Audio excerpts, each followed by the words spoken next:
Emmanuel Faux, Europe Nuit, autour du monde. Le regard international d'Henri Guirchoun est donc ce soir un gros plan sur l'Écosse.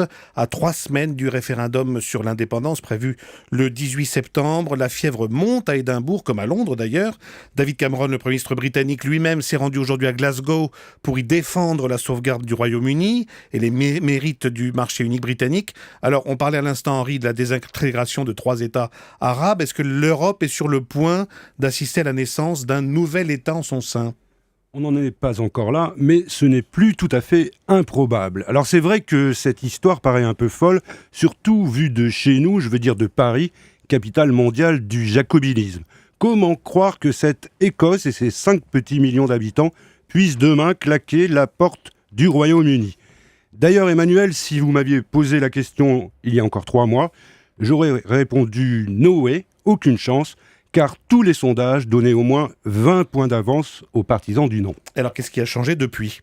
Il y a eu cette pétition, 1 million de signatures pour l'indépendance, c'est beaucoup pour un pays de seulement 4 millions d'électeurs.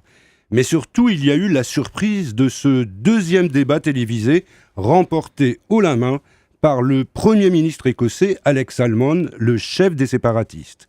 Voilà comment l'écart entre le oui et le non a fini par se réduire.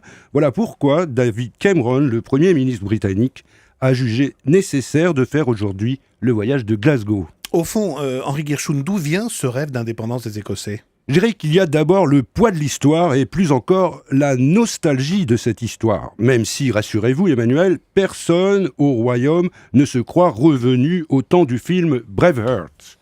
Deuxième raison, un sentiment très ancré d'appartenance à une communauté de valeurs, un incroyable attachement à une culture et à des traditions, la cornemuse, le kilt, les clans, je ne vais pas en faire la liste, mais c'est fondamental. Enfin et surtout, il y a l'idée que l'Écosse se porterait beaucoup mieux en disposant elle-même de ses propres richesses. Mais question, est-ce qu'une éventuelle Écosse indépendante serait viable ? C'est le cœur du débat. Le camp du oui assure pouvoir en faire un Eldorado pour investisseurs, avec en prime le pétrole et le gaz de la mer du Nord qui, c'est vrai, lui appartiennent à plus de 90%. Le camp du non, lui, agite le spectre d'un effondrement de l'économie et des services sociaux et d'un abandon forcé de la livre sterling, bref, d'un saut dans le vide. Et en Grande-Bretagne, bien évidemment, on se passionne pour ce débat. Oui, tout le monde a le regard tourné vers l'Écosse, à commencer par les stars. Mick Jagger, David Bowie et l'ex-entraîneur de Manchester, Sir Alex Ferguson, se sont, eux, engagés dans le camp du non, tandis que le réalisateur Ken Loach, la chanteuse Annie Lennox et surtout le grand Sean Connery sont, eux, à fond pour l'indépendance.